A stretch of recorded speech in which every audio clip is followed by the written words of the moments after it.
What exactly is a personal brand and why do you need it more than ever before in the world of pageantry? Welcome back to the Pageant Interview and Mindset Mastery series. And in today's episode, we're going to be talking about this highly requested topic and diving into what is going to be one of the most powerful tools in your pageant toolkit, personal branding. When you're competing at the highest level, your brand is not just your image, your reputation, but in fact, it's a culmination of your story, your purpose, and most importantly, your promise to the world. So what exactly is a personal brand?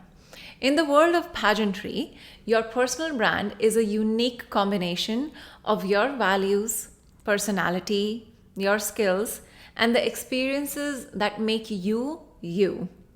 It's that one factor that's going to make you stand out in a sea of beautiful and talented contestants. Your personal brand is not something that you create and come up with. It's something that actually already exists, but it takes some time and some effort into identifying it and then building it. So if you have a personal brand, these are the 3 questions that you'll be able to answer. 1, who are you beyond the crown, beyond the title? 2, what do you stand for? And 3, what should people believe about you? The first step to identifying your personal brand, and you get to decide what you want your brand to be, is to identify your core values and passions.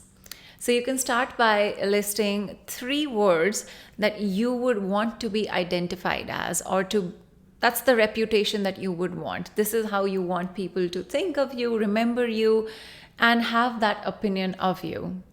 Those 3 words are going to be the values of your personal brand. These words could be anything. It could be compassion, it could be growth mindset, it could be discipline, intelligence, consistency, adventurous, risk taker, and that's just some of the many options of the words that you can come up with. In the world of pageantry, the first place that anybody is going to look for to understand what your personal brand is your social media page.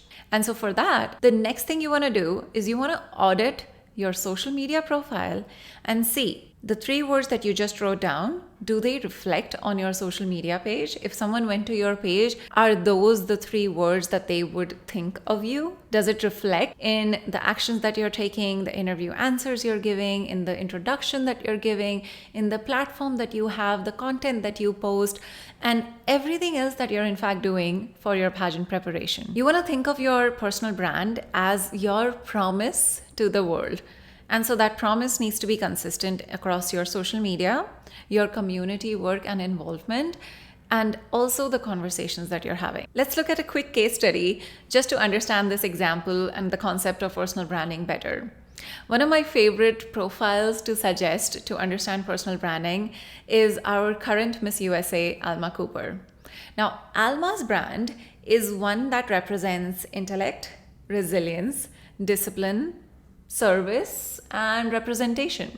And if you go down her social media profile, you see those values being reflected. She talks about military discipline. She talks about her academic achievements. And so we see intellect. We also see resilience. She's constantly running marathons, and that takes resilience. And then the causes that she also talks about while she's running the marathon also comes into the service aspect of her brand. And she bridges all of that with culture as well. And so that's her unique combination of the values that she stands for and represents, and that makes her personal brand.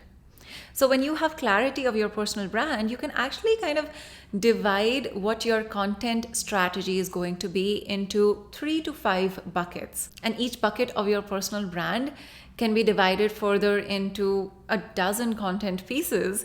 And that's how I work inside my coaching sessions and simplify posting on social media in a way that's strategic, aligned with your personal brand, and gives the judges and the organization an idea of who you are before you've even gone to the pageant, before they even met you, and you also become super memorable. Another example you can look at is our current Miss Universe India, Riya Singha.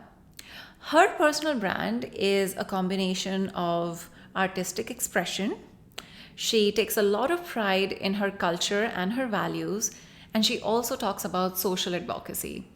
If you see Rhea Singh's social media page, she does post a lot about service, culture, and how she really soaks in and represents the Indian culture as well. And I love that at the national competition, Miss Universe India, her national costume was inspired by Devi Ahilya Bai Holkar, who was a queen, warrior, and visionary who redefined the meaning of beauty through her actions and leadership.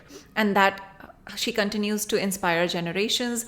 And I also previously made a video about what made Rhea Singha win Miss Universe India. When you have clarity of your personal brand, this is the clarity and consistency that seeps into every part and aspect of your performance. Her national costume was inspired by this public figure, but then when you ask her the question on stage of who is a historical figure you would want to have dinner with, she had the same person. And it's because when she was preparing for the competition, there had to be that clarity. And so to answer that question, she didn't really have to think about who could this be, because when you have a personal brand, you automatically have a strategy and it's only pointed towards one direction. There was no other possible answer for Rhea Singha's brand to that specific question. And this is why you need to have a personal brand when you're competing at the highest level, because international titles and national titles are not won because you got lucky and you happened to be able to think of the right answer in that moment. It's because from day one itself, you knew and visualized what your personal brand is going to be, what you're representing, and what do you stand for and advocate for. And when you have that clarity, even though the question can be from anywhere, your answers are always defined in a box, and that's the ease that happens and comes into your performance when you have a personal brand. You no longer are worried about what the judges will ask you, because you know this is your box. This is what you stand for. This is everything you want to tell the judges. This is your story, your purpose, your promise, your platform. It's all within this box. And so it makes your job so much easier, and you no longer have to think about what do I post on social media. And it's not just intention-less glamorous photo shoot pictures either, because there's a meaning behind every post. Another key component of branding is storytelling, because people remember stories far longer than they remember statistics and facts. So if you're a pageant contestant, let's say you want to talk about why is your platform about mental health? You don't want to just say that I'm a mental health advocate. You want to also incorporate the story behind it.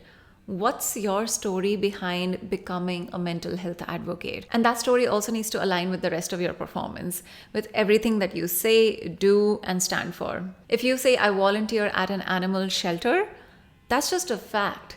What I'm interested in is why, and tell me the story behind it. And so for that, you would want to talk about maybe one day and so incident happened.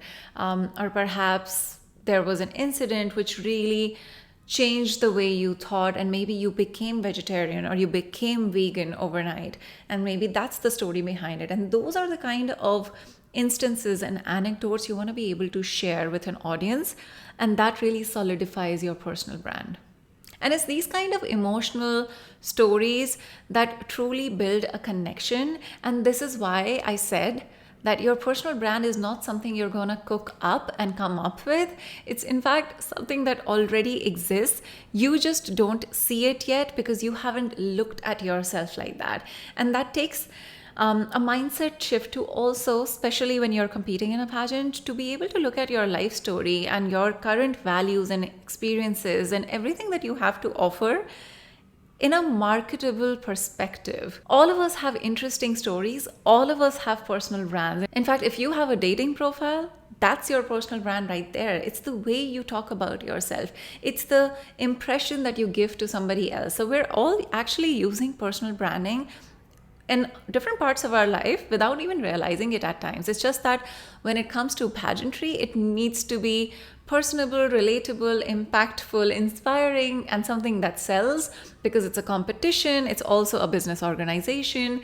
And that is where having mentors can be extremely useful, because not just do you get a third person perspective, but you also get the guidance as to this is the story that's going to work in this kind of pageant system. Former beauty queens such as Nehal Chudasma had a personal brand which continues till this day. She stands for fitness and advocates for that, and her slogan of Hum Fit to India Fit was exactly what she used throughout her pageant journey, and then also during her winning onstage answer when she competed at Miss Diva. When we think of former Miss USA Morgan, we think of how she advocates for women in STEM. When we think of Deshauna Barber, she also talks about doing it afraid, and she's written a whole book about it. And so think about, when you think of any former beauty queen, any former title holder that you look up to, you don't necessarily remember all the details of their story or all of the facts. You hardly remember which hometown or city they come from always. You don't remember what they studied, what their profession was. What you remember about them is what their personal brand is. So to wrap up, your personal brand is what makes you a magnetic, memorable, and authentic contestant. So take the time to know who you are, to know who you want to be known as, and make sure that every action that you take reflects those values. Thank you so much for tuning in to this episode. If you enjoyed watching, please do consider giving this episode a big thumbs up, and also consider subscribing so that you get notified, because I post new episodes every single week. I'll see you in the next one. Bye.